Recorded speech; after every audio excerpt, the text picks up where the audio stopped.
recently Quentin Tarantino was on Bill Maher's Club Random podcast. I don't know if it's Club Random or Club. I'm like the number one Quentin Tarantino fan I know. So I had to watch it like right when I came out. I was like, holy fuck, dude, I have to watch it. And I watched it and it was interesting. They talked about a lot of different things and they talked about some movies, like some movies I knew, some movies that I didn't really know about, but they were talking about and stuff. And then Bill Maher brought up the fact that he was like, oh, when is the new Star Trek Oh the yeah, new the new Star like Trek movie, yeah. and he's like, basically Tarantino was just said, dude, all of that like about Star Trek, all that about my new movie, The Movie Critic, all that, everyone being cast and that, it's just all bullshit. I Yeah. never said I was gonna do that.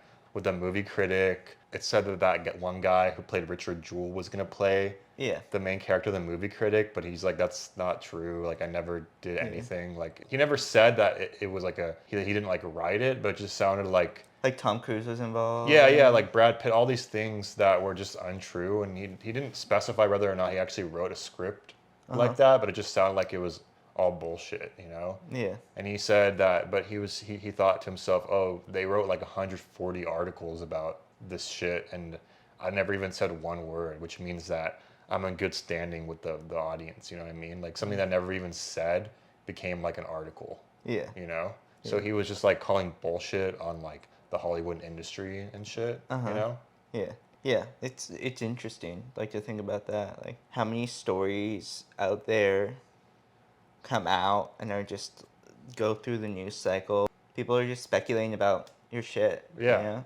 Yeah, exactly. And also he talked about Alec Baldwin and Bill Maher's like, oh, like you've dealt with like a lot of guns in your films. Like, what do you think about, he was asking him about the Alec Baldwin shit. And he's like, well, the armorer, the guy, the props guy The is woman.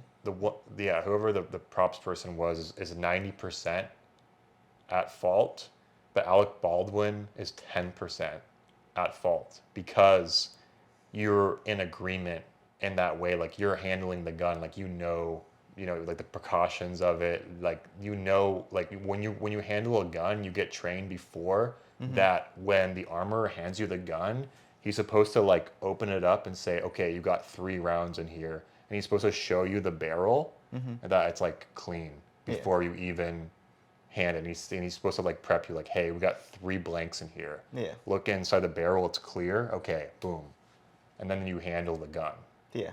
So the thing is, like, either Alec Baldwin didn't like do that, Mm-hmm. he didn't check the gun, he wasn't like prepped, or the guy just handed him the gun, he didn't look, or he looked and there was something, and he missed what was inside there. Something happened that was wrong, Yeah. and he should have been prepped on it. So he said he's 10% at fault for what happened for shooting the cinematographer and shit. Mm-hmm. You know? Yeah. That makes sense to me. Yeah. Like he's the one that fired the shot. He's also the producer on it. He's the one that got a lot of the people onto the project. Yeah.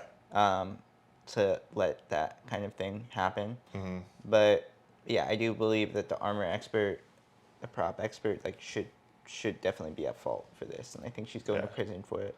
Yeah, I mean, it was just a tragic accident all over, but that's Yeah. the way that he explained it. Like, it made sense,